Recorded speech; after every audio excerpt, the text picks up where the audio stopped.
একটা সিজদাতে আল্লাহ এত রাজি হয়, এত খুশি হয়, আল্লাহ পাক এত খুশি হয়ে ওর নামে আমলে এত নেকি ভরে দেয়। আমি জিবরাইল বালি গুনতে পারি, পানি গুনতে পারি, একটা সিজদার বিনিময়ে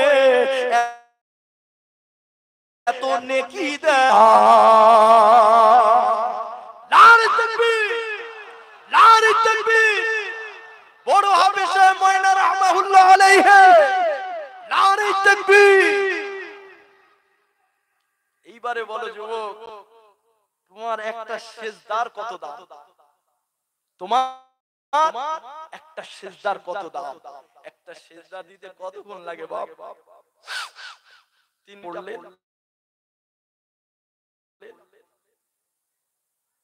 কতক্ষণ লাগে? একটা সিজদাতে এত নেকি দেয় আল্লাহ। জিবরাইল বলছে আমি গুনতে পারি না ইয়া রাসূলুল্লাহ। তবে যুবক উম্মত,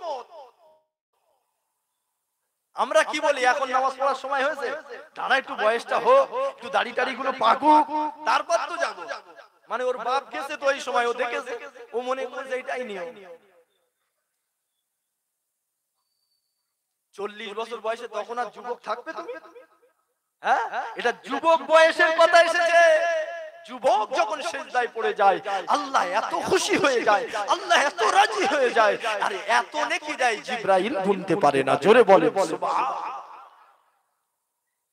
এ নওজোয়ান তরুণের রব্বানা, এ নবী পাকের উম্মত উম্মতিরা, আরে জীবনের একটা সেকেন্ডের কত দাম, আর একটু আপনাকে বুঝিয়ে দিই, আর একটু আগিয়ে নিয়ে যায়।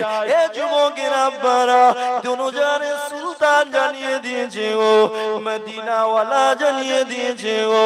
এ বাবা সাহাবারা, আমার উম্মত উম্মতিরা, কবরস্থান দেখতে পেলে ওই কবরবাসীদেরকে একটু সালাম দেবে, আসসালামু আলাইকুম ইয়া কবুর, এই কথাটা একটু বলবে।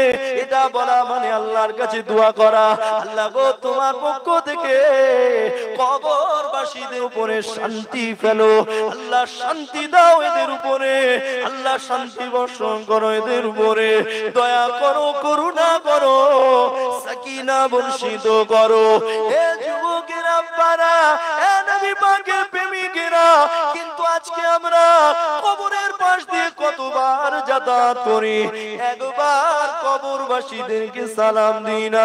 তবে দুনিয়ার বাদশা জানিয়ে দিয়েছে, আমার উম্মত উম্মতিরা, ওই কবরকে তুমি যতই ভুলে থাকো না কেন, তোমার কবর কিন্তু তোমাকে ভুলে থাকে না।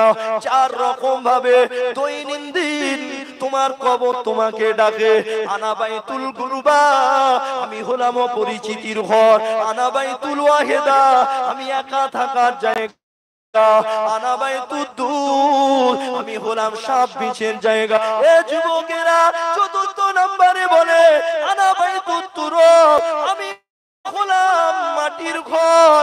বড় পাকা ঘর ছেড়ে আমার কাছে আসতে হবে।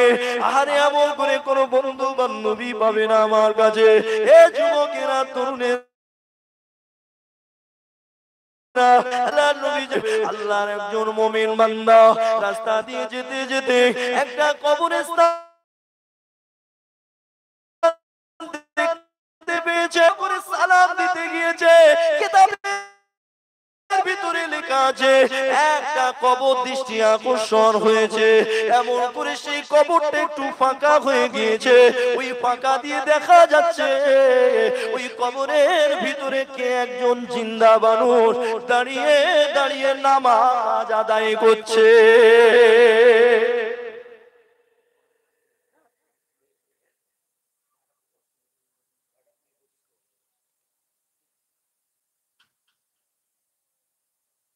একজন জিন্দা মানুষ নামাজ,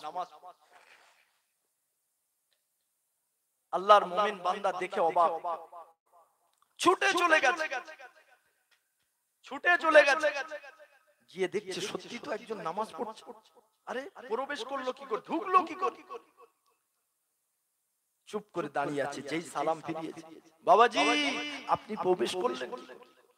বলছে এই ঘরে সবাই যেভাবে আসে আমি ওইভাবে এসেছি।